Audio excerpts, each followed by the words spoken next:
ಭಾರತೀಯ ಜನತಾ ಪಕ್ಷದ ಪರವಾಗಿ ಇವತ್ತು ಅಲೆ ಇರೋದನ್ನು ಎಲ್ಲರೂ ಕೂಡ ಒಪ್ಪಿಕೊಂಡಿದ್ದಾರೆ. ವಿಶೇಷವಾಗಿ ಹಿಂದುಳಿದ ವರ್ಗದ ಜನ ಮತ್ತು ನಾಯಕರು ದೊಡ್ಡ ಪ್ರಮಾಣದ ಬೆಂಬಲವನ್ನು ಕೊಡ್ತಾ ಇರುವಂಥದ್ದು ಮುನ್ಸೂಚನೆ ಅಂತ ಈ ಸಂದರ್ಭದಲ್ಲಿ ಹೇಳಕ್ಕೆ ಇಚ್ಛೆಪಡ್ತೀನಿ.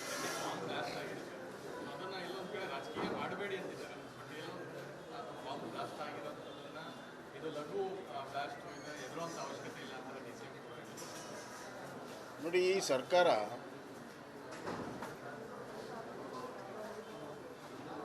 ಬಾಂಬ್ ಬ್ಲಾಸ್ಟ್ ಆಗಿ ಜನರಿಗೆ ತೀವ್ರವಾದ ಗಾಯ ಆಗಿ ICUದಲ್ಲಿದ್ದು 3-3.5 ಗಂಟೆ ಆಪರೇಷನ್ ಮಾಡಿದಂಥ ಸಂದರ್ಭದಲ್ಲಿಯೂ ಕೂಡ ಇವರಿಗೆ ಅದರ ಗಂಭೀರತೆ ಇಲ್ಲ. ಇದು ಲಘು ಬ್ಲಾಸ್ಟು, ಯಾರಿಗೇನಾಗಿಲ್ಲ ಅಂದರೆ ಇವ್ರಿಗೇನು ಸಾವು ನೋವು ಆಗಬೇಕಾ? ಇವರಿಗೆ ನಾನು ಕೇಳ್ತಾರೆ, ಸಾವು ನೋವು ಆದರೆ ಅಷ್ಟೇ ಇದು ಒಂದು ದೊಡ್ಡ ಪ್ರಮಾಣದ ಬ್ಲಾಸ್ಟಾ? ಇದು ಕೇವಲ ಬಾಂಬ್ ಬ್ಲಾಸ್ಟಿಗೆ ಸೀಮಿತವಾಗಿಲ್ಲ. ಈ ಬಾಂಬ್ ಬ್ಲಾಸ್ಟ್ ಮಾಡಿದವರು ಮತ್ತು ಅದರ ಹಿಂದಿರುವಂಥವ್ರ ಲಿಂಕ್ ಭಾಳ ಸ್ಪಷ್ಟವಾಗಿದೆ. ಅಲ್ಲಿರುವಂಥ ID ಮಾಡಿರುವ ಟೈಮರು ಮೆಥಡ್ ಎಲ್ಲ ನೋಡಿದಾಗ ಇದು ಟೆರರಿಸ್ಟ್ ಲಿಂಕ್ ಇರುವಂಥದ್ದು ಭಾಳ ಸ್ಪಷ್ಟವಾಗಿದೆ. ಇದರ ಜಾಡನ್ನು ಹಿಡ್ಕೊಂಡು ಹೋದರೆ ಇಲ್ಲಿರುವಂಥ ಸ್ಲೀಪರ್ ಸೆಲ್ಗಳು, ಇಲ್ಲಿರುವಂಥ ಭಯೋತ್ಪಾದಕರ ಸಂಪೂರ್ಣವಾದಂಥ ಮಾಹಿತಿ ಸಿಗ್ತದೆ. ಒಂದು ಕಡೆ ಪಾಕಿಸ್ತಾನ ಜಿಂದಾಬಾದ್ ಅಂತ ಕೂಗಿರುವಂಥದ್ದು, ಇನ್ನೊಂದು ಕಡೆ ಬಾಂಬ್ ಬ್ಲಾಸ್ಟ್ ಆಗಿರುವಂಥದ್ದು. ಇದು ಕಾಕತಾಳೀಯ ಇರೋಕ್ಕೆ ಸಾಧ್ಯ ಇಲ್ಲ. ಇದರ ಹಿಂದೆ ಯೋಜನಾಬದ್ಧವಾಗಿರುವಂಥ ಒಂದು ಕಾರ್ಯಚಟುವಟಿಕೆ ಇದೆ ಅನ್ನುವಂಥದ್ದು ಸ್ಪಷ್ಟವಾದಂಥ ಸಂಶಯ ಬರ್ತಾ ಇದೆ. ನಾನು ಅದಕ್ಕೆ ರಾಜ್ಯ ಸರ್ಕಾರಕ್ಕೆ ಹೇಳಕ್ಕೆ ಇಚ್ಛೆಪಡ್ತೀನಿ. ಒಂದು, ಪಾಕಿಸ್ತಾನ ಜಿಂದಾಬಾದ್ ಕೂಗಿದ್ದ FSL ರಿಪೋರ್ಟ್ ಕೂಡಲೇ ಬಹಿರಂಗ ಮಾಡಬೇಕು. ಯಾಕೆ ಇಷ್ಟು ಸಮಯ ತೊಗೊಳ್ತಾರೆ? ಕೂಡಲೇ ಸತ್ಯಾಂಶ ಹೊರಗಡೆ ಬರಬೇಕು.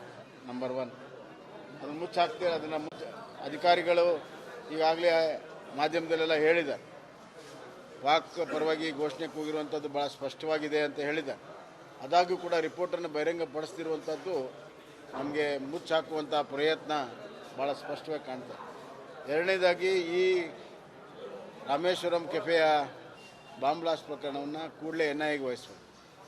UAPಯಲ್ಲಿ ನೀವು ಕೇಸ್ ಬುಕ್ ಮಾಡ್ತೀರಿ, NIAಗೆ ಯಾಕೆ ವಹಿಸೋದಿಲ್ಲ? ಹಿಂದೆ ಕುಕ್ಕರ್ ಬಾಂಬ್ನಲ್ಲಿ ಕೂಡ ಹಿಂಗೆ ಹೇಳಿದ್ರಿ, ಅದು ಬಾಂಬೆ ಅಲ್ಲ, ಹಂಗೆ ಹಿಂಗೆ ಅಂತ ಬ್ರದರ್ಸ್ ಅಂತೆಲ್ಲ ಮಾತಾಡಿದ್ರಿ. ಇವತ್ತು NIAದಲ್ಲಿ 5 ಜನಕ್ಕಿಂತ ಹೆಚ್ಚು ಅಂತಾರಾಷ್ಟ್ರೀಯ ಟೆರರಿಸ್ಟ್ ಲಿಂಕ್ ಇರೋದು ಬಂಧನ ಆಗಿದೆ ಆ ಕೇಸಲ್ಲಿ.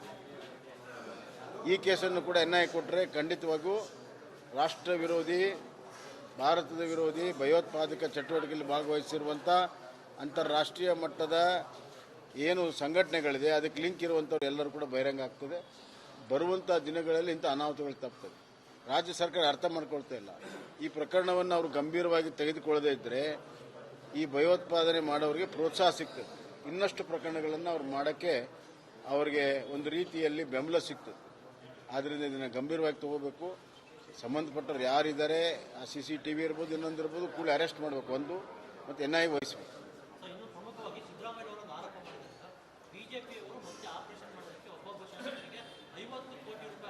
ನೋಡಿ, ಇದು ಶುದ್ಧ ಸುಳ್ಳು.